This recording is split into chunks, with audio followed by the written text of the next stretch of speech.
La Réunion, depuis aujourd'hui, demain encore et sans doute pour plusieurs semaines, il y aura désormais, en appui des patrouilles qui sont réalisées par la police aux frontières, des renforts militaires qui vont venir épauler les policiers pour permettre de réaliser plus de patrouilles dans l'aérogare, aux abords de l'aérogare, de manière à éviter déjà tout ce qui peut être lié à la présence d'objets suspects ou d'éventuels engins explosifs improvisés.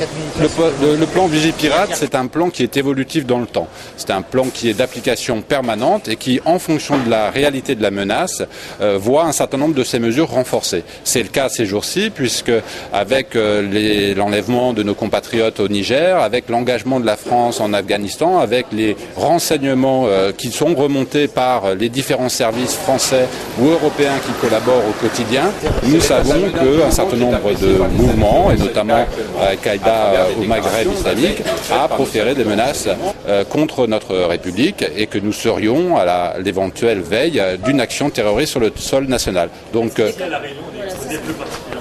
ni plus ni moins qu'ailleurs. La Réunion, c'est la France. On ne sait pas où cette action terroriste pourrait être menée. Donc on applique ici les mêmes mesures que celles qui sont appliquées sur le territoire national. Il n'y a ni plus ni moins de menaces. Il n'y a ni plus ni moins de précautions qui sont prises à La Réunion par rapport à la métropole. Alors concrètement, à partir de demain matin, la police aux frontières sera renforcée de 4 militaires. Des patrouilles auront lieu, elles ont déjà lieu, mais elles auront lieu de façon renforcée.